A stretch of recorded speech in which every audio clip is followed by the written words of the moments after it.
The perspective 99% of people are missing: Russia's biggest attack. The silent orchestrators behind today's escalation, while the world fixates on the spectacular pyrotechnics of Russia's largest military assault since 2022, 537 drones and missiles raining down on Ukraine on June 29, 2025. There's one critical dimension that virtually everyone is completely overlooking. This isn't just another escalation in a grinding war of attrition. This is the opening gambit of a carefully orchestrated global economic realignment that will reshape international power structures for the next 2 decades. When we flip the lens, the real architects of escalation, the conventional narrative suggests Putin launched this massive strike out of desperation or strategic necessity. But when we analyze from outcome back to origin, a startling pattern emerges. The timing of this biggest attack precisely coincides with the conclusion of the Iran-Israel 12-day war on June 24th. This is no coincidence. It's a calculated move in a multidimensional chess game where the real players aren't the ones making headlines. The silent winner, China's masterstroke. While Western analysts debate whether Russia can sustain its current pace of losses, thousands of casualties each week through the first half of 2026, they're missing the elephant in the room. China has become the ultimate beneficiary of what appears to be coordinated conflict management across multiple theaters. Beijing's strategy is breathtakingly elegant in its simplicity. Every day the Russia-Ukraine conflict continues. Every escalation that forces the West to divert resources and attention. Every defense dollar spent on immediate crisis management rather than long-term strategic competition with China serves Chinese interests perfectly. The June 29th escalation isn't Putin's decision. It's the implementation of a broader Chinese orchestrated strategy to maintain optimal tension levels. Consider the economic mathematics. Russia's defense spending now consumes 6.5% of GDP. But this is likely an underestimation given the massive boost in defense manufacturing. Meanwhile, the United States and Europe continue pouring resources into a conflict that, from China's perspective, serves as the perfect distraction from the Indo-Pacific power competition. The underground economy, who's really profiting from 537 missiles. The scale of today's attack, 537 drones and missiles, represents a logistics miracle that few are questioning. Where did these weapons come from? How were they manufactured, transported, and coordinated? The answer reveals a shadow economy that's been deliberately obscured from public view. North Korea's role extends far beyond the acknowledged missile supplies. Intelligence sources suggest a sophisticated supply chain involving Iranian drone technology, Chinese electronic components, and North Korean manufacturing capabilities. But here's what no one is discussing: the financing structure behind this massive weapons deployment. Cryptocurrency markets experienced unusual volatility patterns in the 48 hours preceding the attack, suggesting coordinated financial movements that enabled the weapons procurement. Russian-linked digital assets, many operating through Chinese exchanges, show transaction patterns consistent with large-scale military logistics operations. The 50-year historical pattern, Kondratieff cycles and warfare from a world systemic perspective. Today's escalation fits perfectly within long economic wave patterns that recur roughly every 50 years. We're currently in an escalatory war upswing that began around 2020 and will likely continue through 2027 to 2030. The June 29th attack represents the acceleration phase of this cycle. Historical analysis reveals that major powers don't escalate randomly. They escalate when long-term economic conditions create optimal windows for resource redistribution. Russia's timing coincides with global food price fluctuations, energy market instabilities, and the post-pandemic economic reorganization that's still unfolding. But here's the pattern most people miss.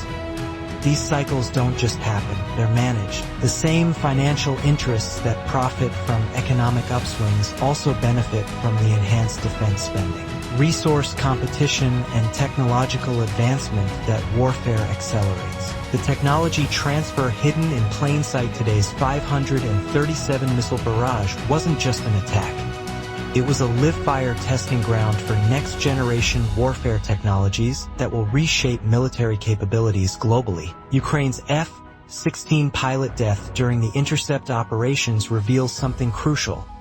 The integration of Western and Ukrainian air defense systems is being stress-tested in real time, providing invaluable data to multiple interested parties. Russia's drone swarm tactics, refined through this massive attack, represent technological innovations that will inevitably spread to other conflict zones. The coordination systems, electronic warfare capabilities, and overwhelming volume strategies demonstrated today will be replicated in future conflicts involving Iran, North Korea, and Chinese-backed forces. The Reconstruction economy, building wealth on ruins while analysts focus on the immediate military implications. The economic reconstruction machinery is already positioning itself for the post-conflict windfall. Companies specializing in infrastructure rebuilding, smart city technologies, and renewable energy systems have been quietly acquiring contracts and establishing partnerships throughout 2025.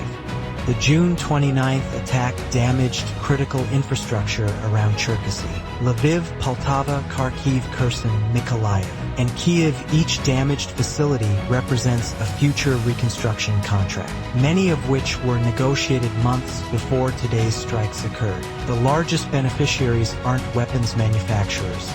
They're the companies that will rebuild what was destroyed. The currency war hidden behind the missiles, today's escalation, serves a monetary purpose that transcends military objectives. Each major attack forces increased defense spending, accelerating the fiscal pressures that are reshaping global currency relationships. The European Union's defense expenditure increases, necessitated by events like today's massive strike, create inflationary pressures that weaken the euro relative to the Chinese yuan. Russia's ability to sustain attacks of this magnitude despite sanctions demonstrates the emergence of an alternative economic system. The weapons, fuel, and logistics for 537 missiles didn't materialize from a sanctioned economy. They came from a parallel financial network that's been developing since 2022.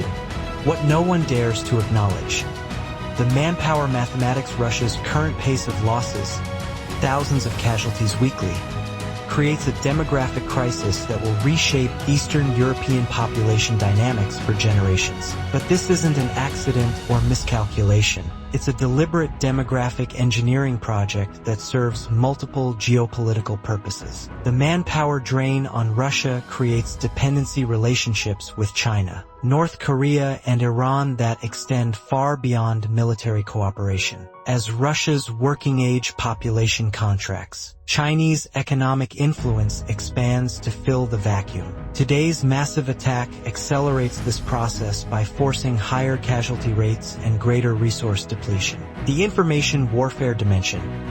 Manufacturing consent for escalation. The timing of Putin's statements about readiness for new peace talks immediately following the largest attack of the war reveals sophisticated information warfare strategies. This isn't contradiction. It's deliberate cognitive dissonance designed to exhaust Western decision-making processes. Each massive attack followed by peace overtures forces NATO and EU leaders to engage in lengthy deliberative processes that consume time and political capital. While Western leaders debate responses to today's 537 missile barrage, the strategic landscape continues shifting in favor of the conflict's true beneficiaries. The complete picture only outsiders can see when we step back from the immediate tactical details of today's attack. The strategic picture becomes clear. The June 29th escalation isn't about territorial gains or military objectives. It's about time. Every day this conflict continues at high-intensity levels serves the interests of powers that benefit from prolonged Western distraction and resource depletion. The coordination between the end of the Iran-Israel conflict and today's massive Ukrainian strike suggests a level of strategic planning that transcends individual national interests. Someone is managing global conflict tempo to optimize geopolitical outcomes. Future shock. The next 18 months, if this analysis proves correct, will witness several shocking developments within the next 18 months. First, China will begin overt mediation efforts in both Ukraine and Middle East conflicts, not to end them, but to manage their intensity and duration for maximum Chinese benefit. Second, the Reconstruction economy will emerge as the dominant growth sector globally, with Chinese companies securing the majority of rebuilding contracts across multiple conflict zones. Third, a new Cold War economic bloc will crystallize around China, Russia, Iran, North Korea cooperation, creating an alternative global financial system that Western sanctions cannot penetrate. Fourth, Western defense budgets will reach unsustainable levels, forcing difficult choices between military spending and social programs that will reshape domestic politics across NATO countries. The reality behind the information smokescreen, today's 537 missile attack, represents the acceleration of a carefully orchestrated global realignment that's been underway since 2020.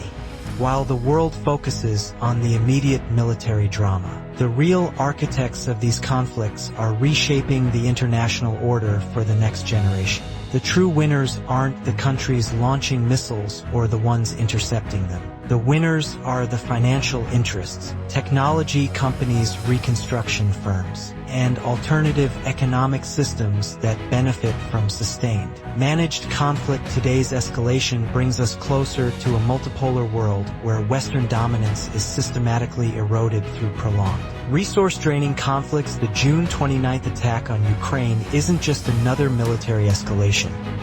It's a milestone in the managed collapse of the post-1991 unipolar order, and almost everyone is watching the explosions while missing the demolition.